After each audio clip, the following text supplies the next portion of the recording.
Hey everyone, welcome back to my channel. তো আজকে আমি একটা নতুন ভিডিও নিয়ে এসেছি আবারও। তো আমি আজকে বানাবো দই কাতলা। তো দেখো, দই কাতলার জন্য আমি কাতলা মাছের পিঠের পিস 6 পিস নিয়ে এসেছি। আর এখানে যা যা লাগবে সব সামগ্রী নিয়ে আমি বসে পড়েছি। এখানে আছে মগজদানা আর কাজু বাদাম। আর যা মশলা লাগবে জিরে, ধনে, শুকনো লঙ্কা ফোড়নে দেব। এখানে আছে গরম মশলা। আর এখানে লাগবে দই কাতলার জন্য অবশ্যই টক দই, খুব ফ্রেশ টক দই। আর এখানে আছে আদা, রসুন, পেঁয়াজ, কাঁচা লঙ্কা আর যা যা লাগবে সব কিছু আমি নিয়েছি। এখন চলো ভিডিওটা শুরু করি। তো আমার ভিডিওটা যদি তোমাদের অবশ্যই ভালো লাগে তাহলে আমার পাশে থাকবেন। লবণ দিয়ে দিলাম। এটার মধ্যে হলুদ ব্যবহার হয় না, শুধু আমি লবণ দিয়ে কিছুক্ষণের জন্য ম্যারিনেট করে রেখে দেব। তারপর আমি পেঁয়াজ, আদা, রসুন, কাঁচা লঙ্কাগুলি আমি কেটে নেব। তো এগুলিকে আমি লবণ দিয়ে মাখিয়ে নেব। এখন আমি এগুলি ফ্রেশ করে ধুয়ে কেটে নেব।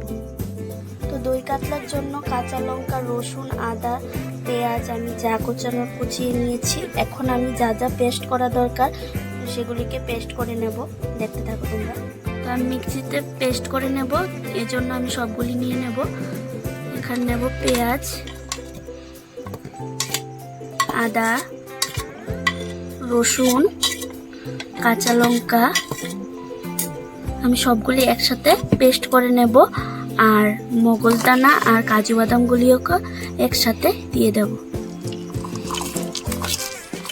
তো আমি পেস্ট করে নিয়েছি, দেখো। এখন আমি মাছগুলিকে ভেজে নেব। চল, কড়াইটা গরম হয়ে গেছে। এখন আমি মাছ ভাজার জন্য তেল দিয়ে দেব। এটা আমার গরম হয়ে গেছে, এখন একটু নুন দিয়ে দেব। এখন আমি একে একে মাছগুলিকে ভেজে নেব। এখন আমি লবণ মাখানো মাছগুলিকে দিয়ে দেব।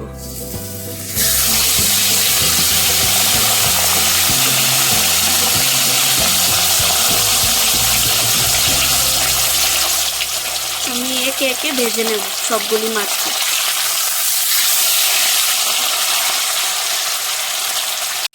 আমি কিন্তু কোনো প্রকারের হলুদ ইউজ করিনি, আমি শুধু নুন দিয়ে এগুলিকে ভেজে নেব এক এক করে।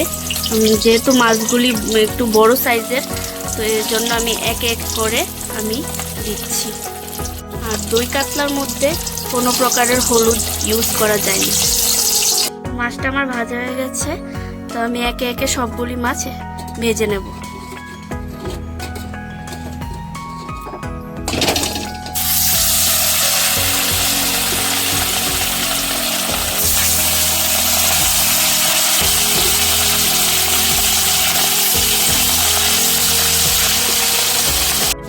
মাছগুলি আমার লাল লাল করে ভাজা হয়ে গেছে।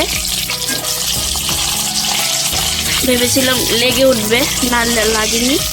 আমি সবগুলি মাছ একসাথেই ভাজা করছি। তো আমি ভেজে উঠিয়ে নেব ওইগুলিকে। মাছগুলো আমার ভাজা হয়ে গেছে কড়া কড়া করে। এখন আমি তুলে নিচ্ছি। ওই তেলের মধ্যেই আমি ফোড়ন দিয়ে দেব গরম মশলা, কুচিয়ে রাখা পেঁয়াজ,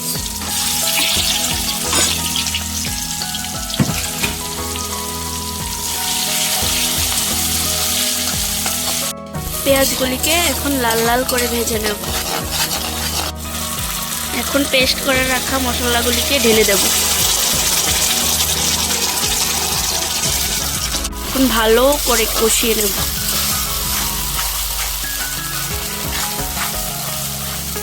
শুকনো লঙ্কা। তো মশলাটা কষাতে কষাতে আমি দই নিয়ে নেব। দইটাকে ভালো করে ফাটিয়ে নেব। দইটাকে ভালো করে ফাটাতে হবে। তেলটা তো ছেড়ে দিয়েছে, এখন আমি দইটাকে দিয়ে দেব।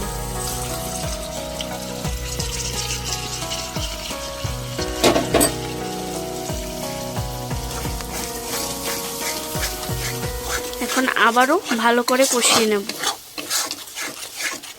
স্বাদ অনুসারে একটু চিনি দেব।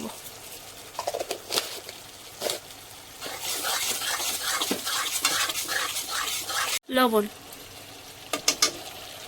মশলাটা আমার কষানো হয়ে গেছে, এখন পরিমাণ মতো জল দিয়ে দেব।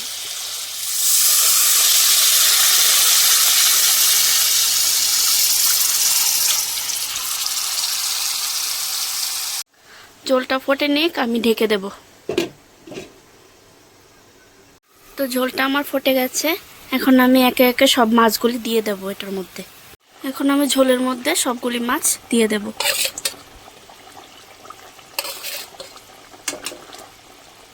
আমি নতুন ভিডিও করি, আমার কথা বলতে একটু প্রবলেম হয়, কিন্তু আস্তে আস্তে সবই শিখে যাব। তোমরা আমার পাশে থেকো। আমার ভিডিও যদি ভালো লাগে অবশ্যই লাইক কমেন্ট শেয়ার করো। এখন আমি কাঁচা লঙ্কা দিয়ে দেব কয়েকটা, তারপর কিছুক্ষণের জন্য আবারও ঢেকে রেখে দেব। তো আমার দই কাতলা হয়ে গেছে, এখন আমি এটার মধ্যে গরম মশলার গুঁড়ো দিয়ে দেব।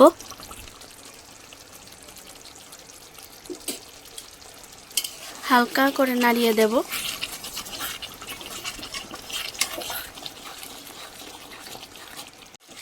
খুব ভালো একটা স্মেল বেরিয়েছে। তোমরা পারলে এটার মধ্যে ঘিও ইউজ করতে পারো, আমাদের বাড়িতে ঘিটা কম ইউজ করা হয়, এজন্য আমি দেব না। তো আমার দই কাতলা হয়ে গেছে, আমি এখন নামিয়ে নেব। নামিয়ে সার্ভ করে তোমাদেরকে দেখাচ্ছি।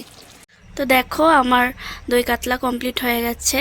তোমাদের যদি আমার ভিডিওটা ভালো লাগে অবশ্যই লাইক কমেন্ট শেয়ার করে সাবস্ক্রাইব করে আমার পাশে থাকবেন। ধন্যবাদ।